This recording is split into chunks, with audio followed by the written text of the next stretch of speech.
Our body, see, we all learned about space element, right?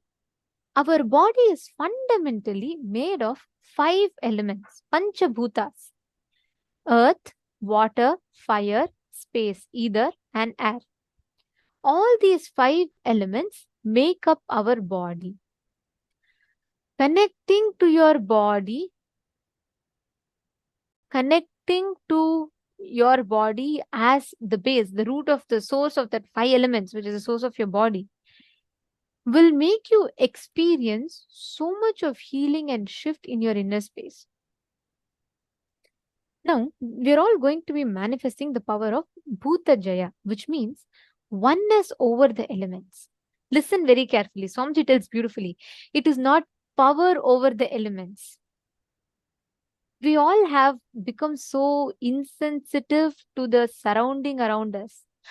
We've all become like so used to, we take the nature so much for granted, is it not?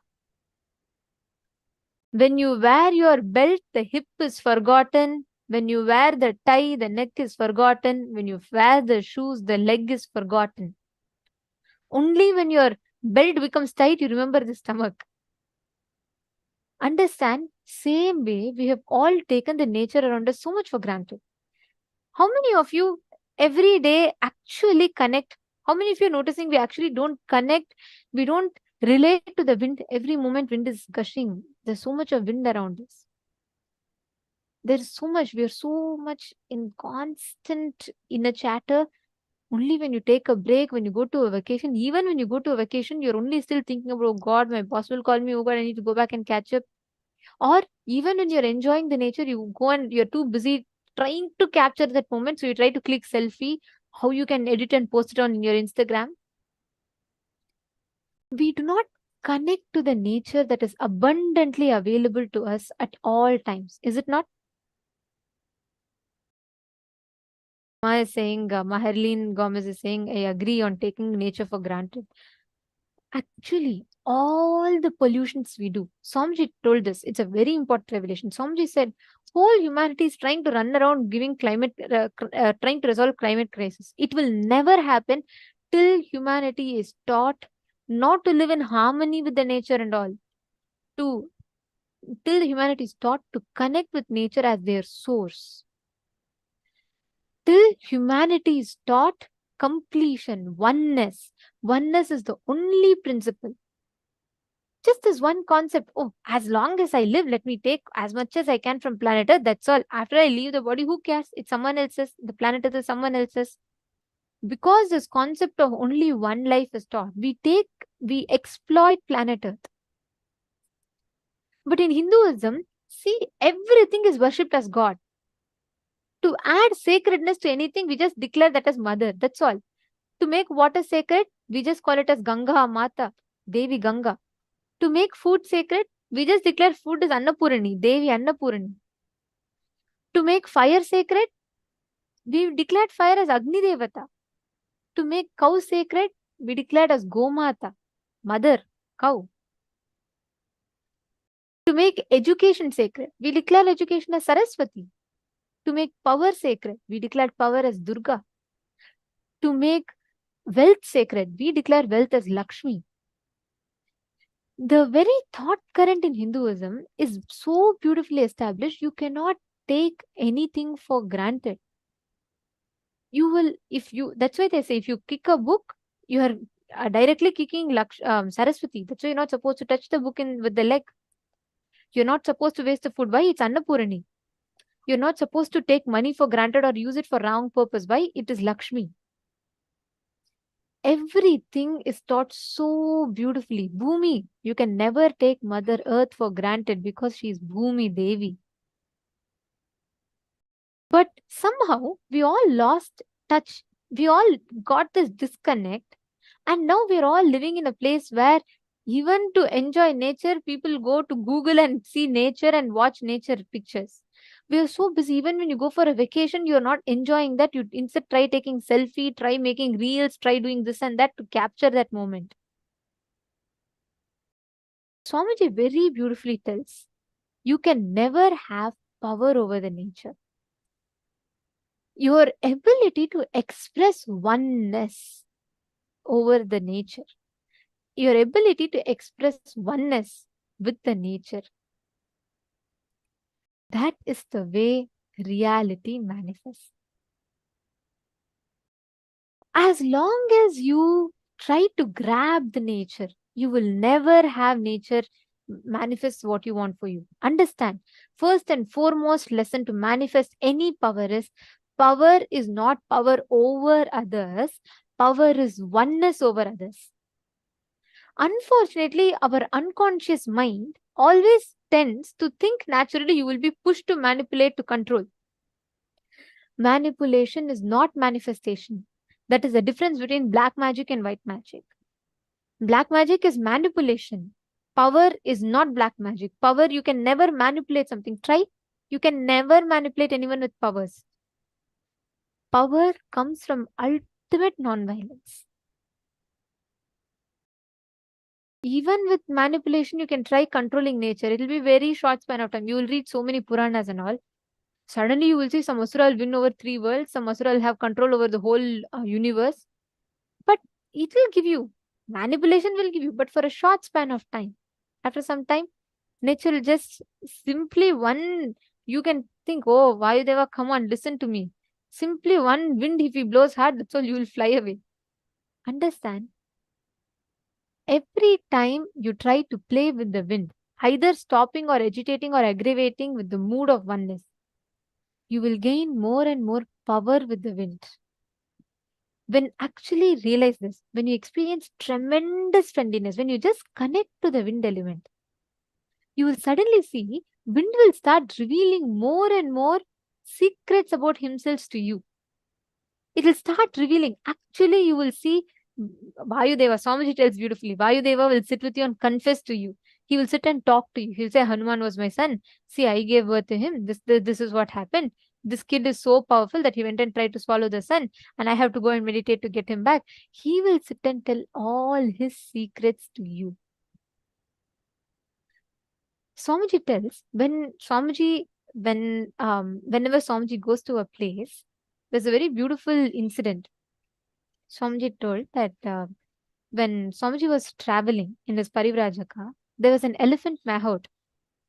So he was, when Swamiji was talking, like Swamiji was walking in the forest, at that time Swamiji realized that the same place where elephants are walking, the grass, they're heavy animals, like they're 1,000 kgs, like they're much 10 times heavier than human beings, 100 times probably heavier than human beings. But have you ever noticed where all the animals like lion, elephant, all walking the forest, they will never leave a trail? Means grass will still continue to grow on the place. But same thing where the mahout was walking, there were no grass growing. It just became like a whenever human beings walk, that ground plants won't grow. Why? Swamiji beautifully revealed how we are all fundamentally in disconnect with nature. If you see Swamiji walking, right, you will feel like as if he's floating. You will not actually see Swamiji walking. You will actually see Swamiji will just be floating. He'll be so much in oneness. Even him putting his leg on plant will not harm the plant. Of course, Swamiji will never do that, but I'm just saying that is oneness over the nature. Paramashiva explains this whole science of enlightenment and manifesting the experience of powers. The first understanding is power is not a power. It is only a confirmation of your oneness with that object. For example, if you're able to stop the wind or make the rain shower, it is not your power over the wind or your power over the rain. It is your oneness over the wind. It is your oneness over the rain. This is the preliminary lesson for the manifestation. Because if you start believing, if the wind listens to you, let's say you command, you say wind stop. If the wind stops, you will become egoistic and arrogant. But when wind stops, if you instead see it as oneness, you will suddenly feel so much of love and friendliness. You'll feel like, oh my God, wind is listening to me. He's my friend. Because friend means who are exploring the deeper sides of each other continuously. who are exploring the beautiful sides of each other continuously is a friend. This is what Swamiji defines as a friend. How many of you want to build that friendliness with nature?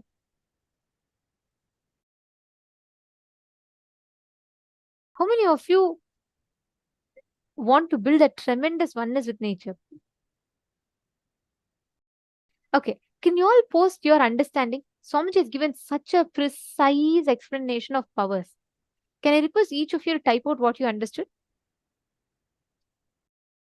Come on, take a minute. I request everyone to type out.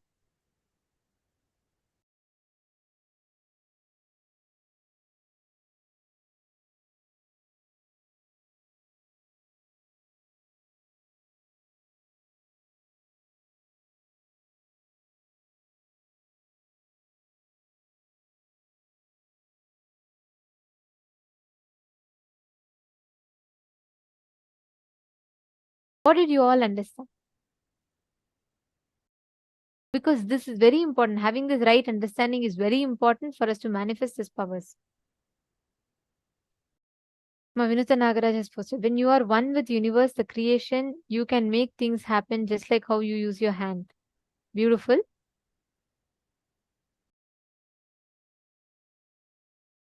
Mary Claire has posted, powers are not manipulation, but unity and love. Beautiful. Come on, each of you post your understandings. Every one of you post what you understood.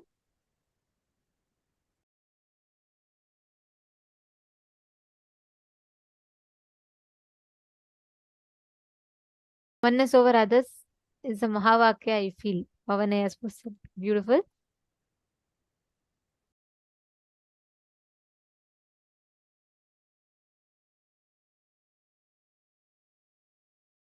NT has posted, wow, me. Okay, you want to manifest. Surely you will do it. See, if you just connect with the nature, simply you will manifest the reality. It will very easily happen. The whole experience will so beautifully start flowing through you. Just declare that space of oneness. Now, I request each of you to take a few minutes. You are just going to sit and connect. Okay? You're just going to sit and connect with the wind. Don't try to say, oh, come on, wind, I connected with you, now move. Nothing. He will not move. He will not even move from that place. In fact, even if he's blowing, he will stop blowing. Understand? Don't try to dictate. Just try to connect with it.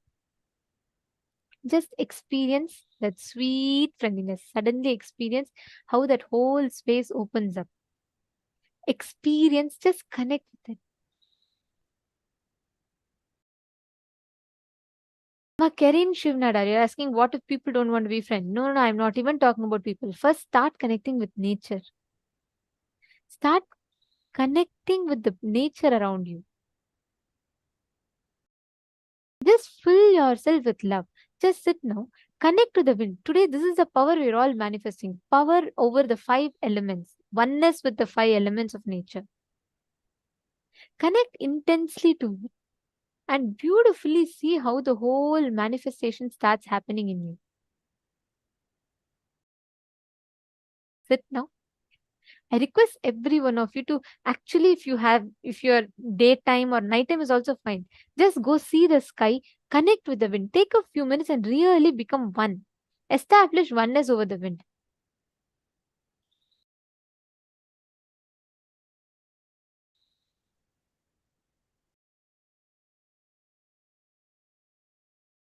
And I request each of you to go stand in front of the sky. If you have the window, something like that, just go stand there, really see the sky, connect with it. Just feel tremendous friendliness. Suddenly you will see the wind will just become like your friend. You will experience that beautiful, sweet connection. Please go ahead. I request every one of you to do this sincerely. Nithyananda Paramashivoham